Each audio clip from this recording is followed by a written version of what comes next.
Hi there, Year 6. We're moving on to our fourth paragraph of our diary entry today, using apostrophes to show possession. So I've got a quick do now here on the board. What I want you to do, there are three sentences here, three phrases, sorry, with mistakes in. I want you to find the mistake. Give yourself about 30 seconds to do this, and then I'll go over the answers where the apostrophe should be on the next page. So we've got Simon's costumes, the sisters' books, and the two doctors' patients. Thinking about who owns something and what is owned. So hopefully you had the opportunity to pause the video there. For the first example, Simon's costumes, you see the apostrophe is after the S.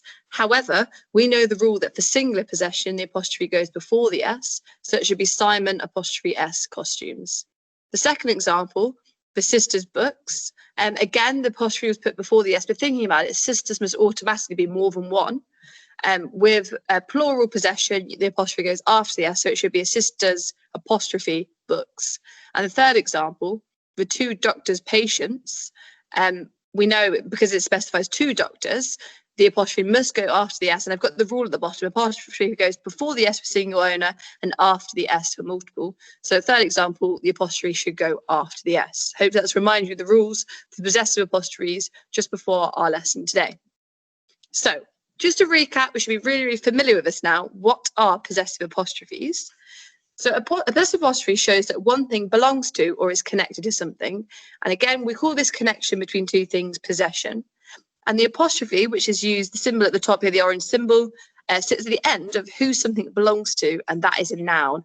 And remember, a noun can be a person, place, or thing, or place. Remember, it can be a place as well, because I think some people forget that and assume that it can just be a person. An apostrophe, as we've already know and recapped, goes before the S for a single owner. That means just one, and after the S if plural owners. Plural means if there is more than one or multiple owners. So I've got a quick talk task now. So in the lesson, obviously, you'd be able to work with your partners to do this.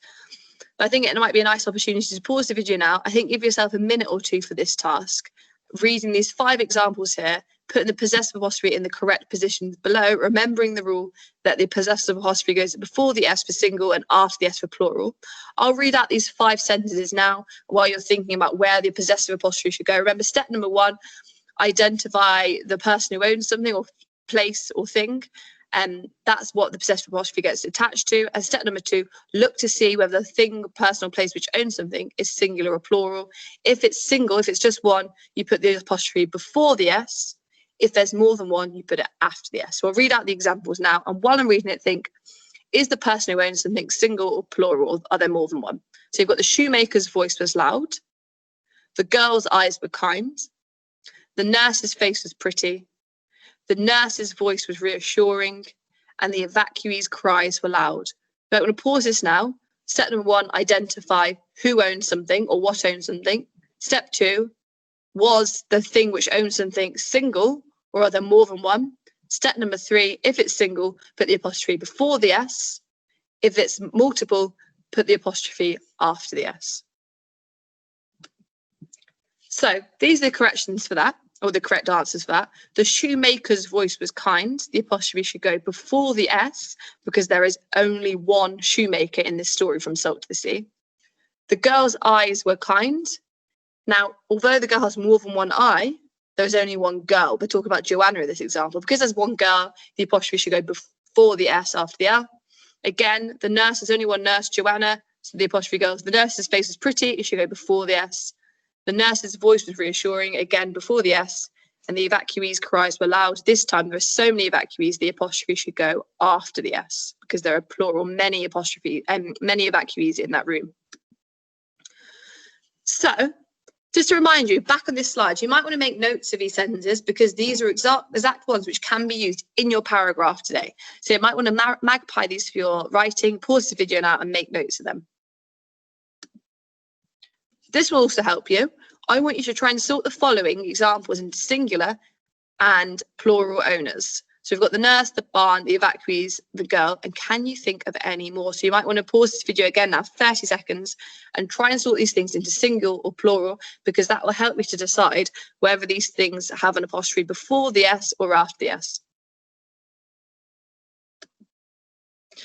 So what we're doing today is we're going to be writing about once Joanna has removed the shrapnel from Florian's arm, what he thinks of the pain, describing the pain he feels, and then afterwards, what he thinks of Joanna.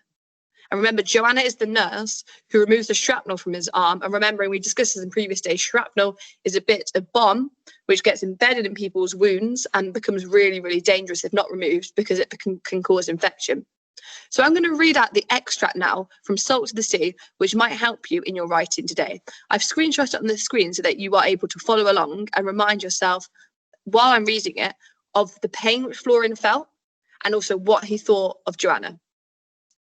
Amelia returned, carrying a stick, white flakes glistening atop her pink hat. "It's snowing again?" I asked. She nodded. "That would inhibit our progress tomorrow." "Let's get this over with," said the patient. His tolerance for pain exceeded anything I had seen. He bit the stick, not out of necessity, but in defiance. Amelia was an attentive assistant, anticipating both my needs and his, but she appeared fatigued, so I sent her back to her corner to rest. She didn't sleep. She watched my every move. The final piece of shrapnel was lodged deep.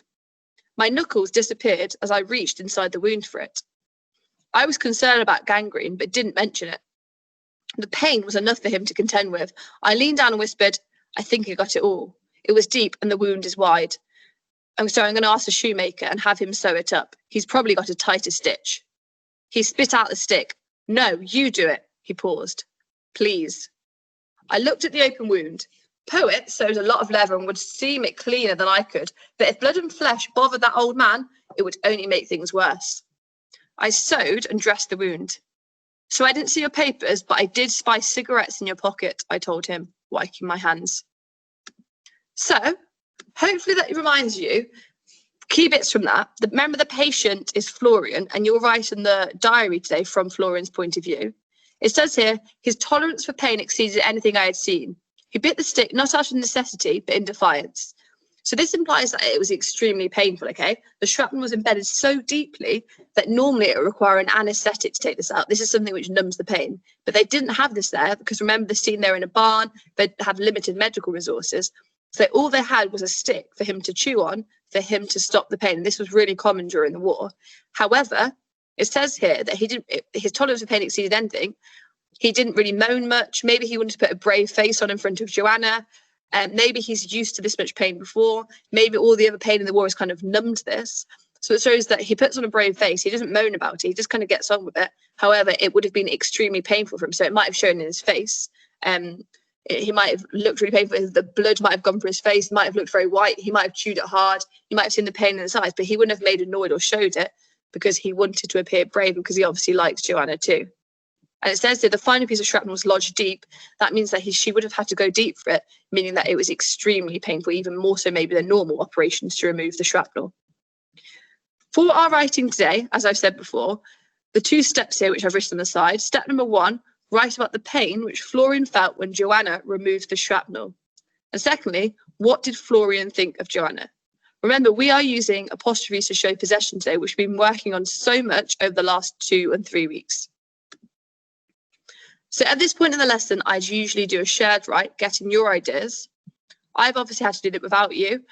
I've colour coded it. The first bit is write about the pain which Florian felt when Joanna removed the shrapnel. And then, what did Florian think of Joanna? I've done the first bit in purple, the second bit in red to make it really, really clear to you. So I'm going to write what I had as an idea here. Remember, your ideas can be different. So I'll just have an idea. What about the pain which Florian felt? So the girl's hand was very steady as she removed the shrapnel, which was embedded much deeper than I had anticipated. The pain was so intense that at one point I thought I would pass out, but I couldn't show weakness in front of the pretty nurse. So I've already included here only one possessive apostrophe in this example, the girl's hand. You might have included the girl's tone was very reassuring, or the nurse's hand was very steady, or the nurse's face was very kind as she took out the shrapnel, which was so deep inside my arm. And then you might want to say, although the pain was very intense, I wanted to put a brave face on in front of her. So I just bit down in the stick and imagined happy at times. So you might say he imagined his family from before him to keep him calm. Or you might say maybe he hummed a song in his head to kind of distract himself from the pain. Or you might even say that he didn't feel the pain that much. You might want to say, although the pain should have been very intense to the normal person, I have experienced so much over the past few years that it numbed this pain.